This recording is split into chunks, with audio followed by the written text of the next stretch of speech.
제11장.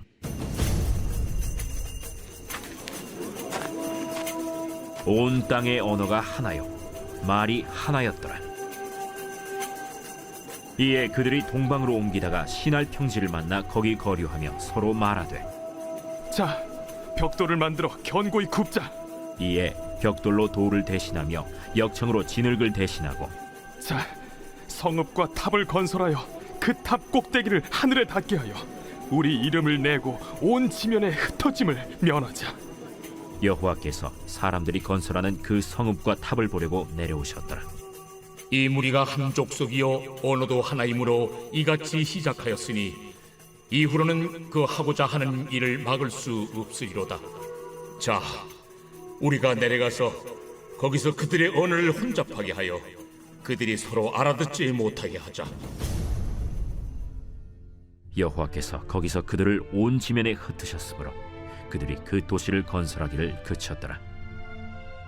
그러므로 그 이름을 바벨이라 하니 이는 여호와께서 거기서 온 땅의 언어를 혼잡하게 하셨음이니라.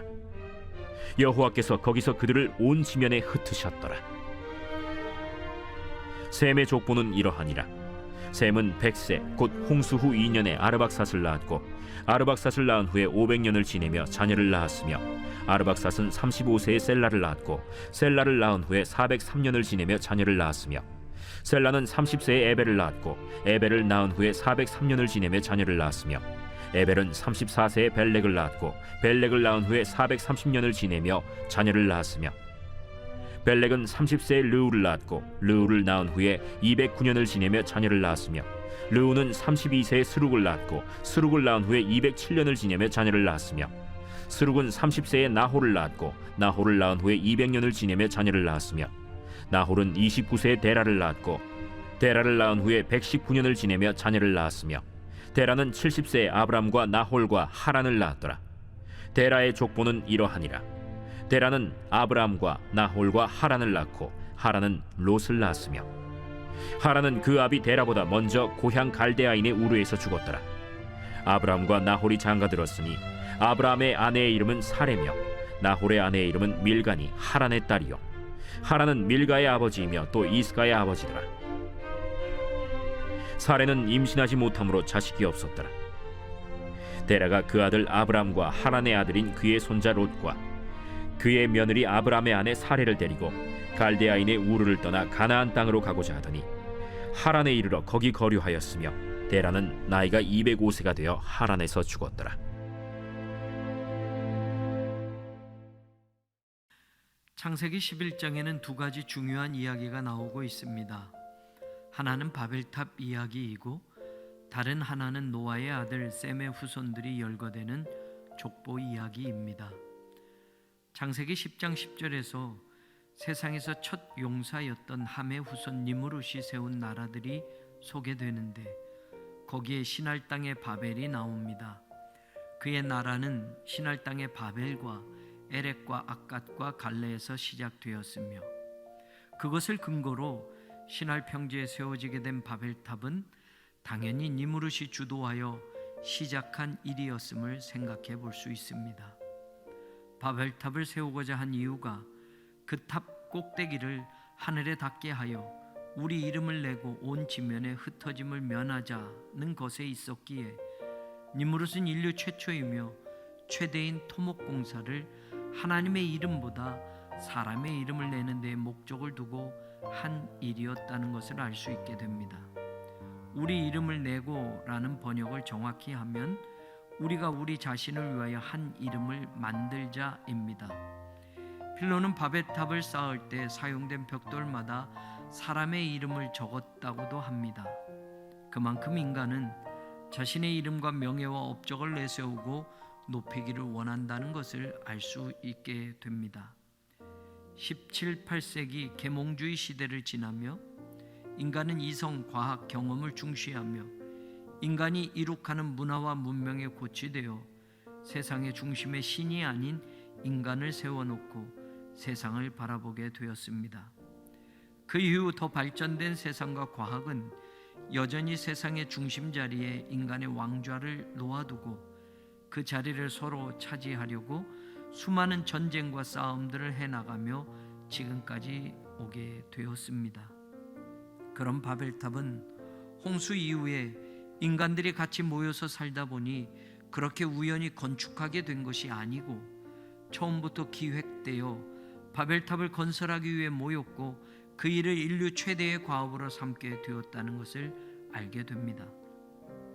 2절에 그들이 동방으로 옮기다가 신할 평지를 만나 거기 거류하며 라고 나온 9절에서 만나라는 동사 마차는 발견하다는 뜻인데 거기에는 그것을 찾으려고 노력하는 것과 더불어 찾아낸 것은 물론이고 찾아낸 것에 대하여 만족하는 것까지의 의미를 포괄적으로 담고 있는 단어입니다.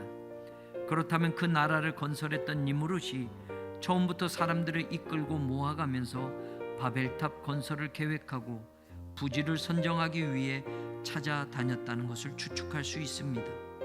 니무롯은 자신이 생각하고 구성한 그 탑을 건설하기 위해 알맞은 땅으로 신할 평지를 찾았고 주저없이 그 사업을 시작하게 된 것입니다. 어쩌다 사람들이 모여서 살다가 바벨탑을 짓자 한 것이 아니고 처음부터 계획하고 바벨탑을 지을 땅을 찾아다녔고 찾고 나서는 바로 그 일을 착수한 것입니다.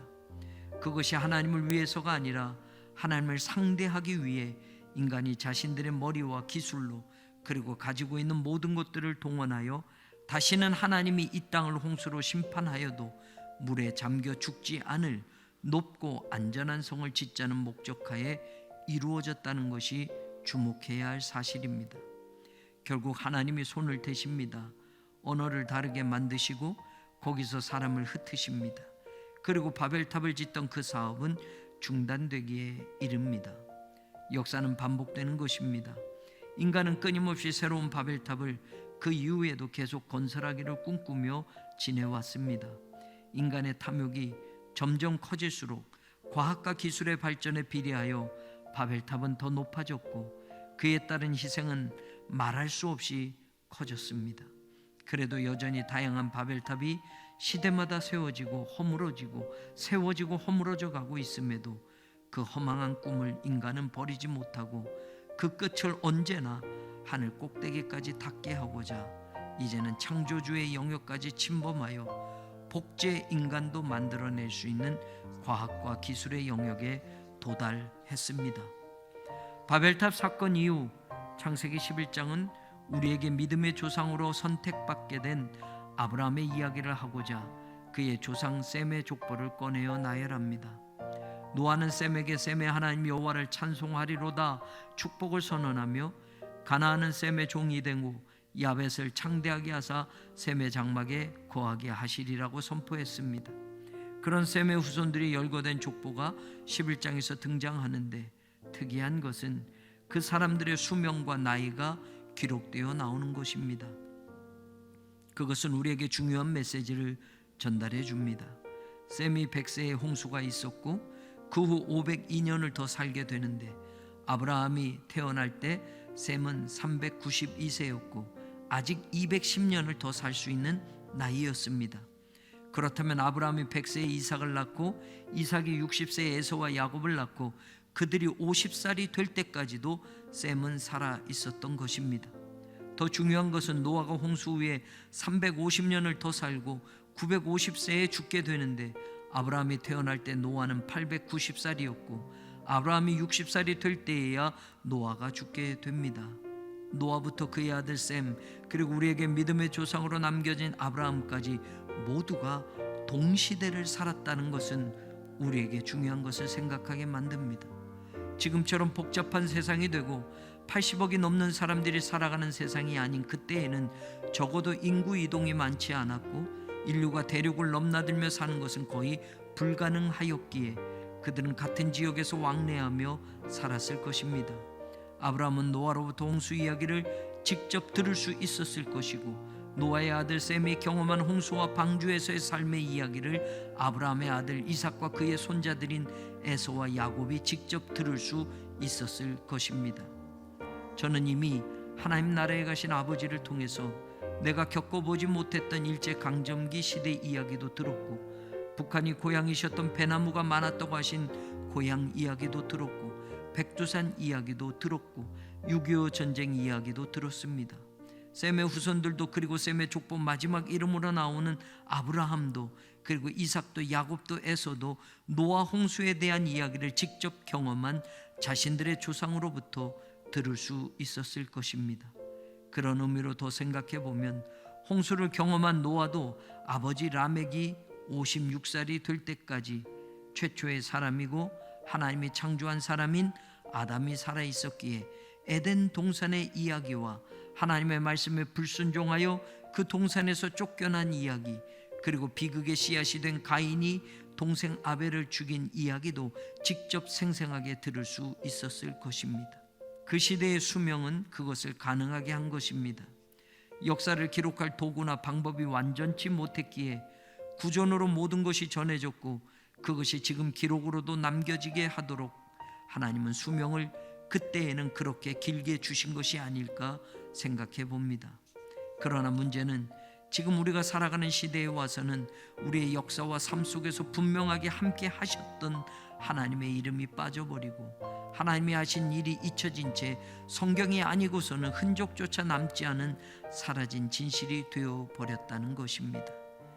그 일이 니무르스의 바벨탑 사건과 더불어 언어가 달라지고 사는 곳이 달라져 흩어지면서 더 가속화되었고, 이제는 아브라함으로 이어가시는 믿음의 족보를 통해서만 구원의 작은 불씨가 보이게 되었습니다. 그 불씨가 예수 그리스도의 십자가로 세상에 퍼져갑니다. 세계 열방이 하나님께로 돌아오는 마지막 구원의 역사와 대서사시가 펼쳐져 가고 있습니다. 그 한 폭판에 지금 우리가 있습니다. 그 중심에 우리의 시간이 존재합니다. 시대를 깨우고 살리는 일에 쓰임받는 하나님의 용사들이 되십시오. 믿음의 계보와 하나님의 구원의 선포와 이 땅에 다시 오실 예수님과 하나님 나라의 완성을 위해 마지막까지 쓰임받는 거룩한 하나님의 자녀가 되십시오. 말씀의 진리를 깨닫고 시작하는 이 아침 벅찬 감동으로 하나님의 이름을 찬양합니다.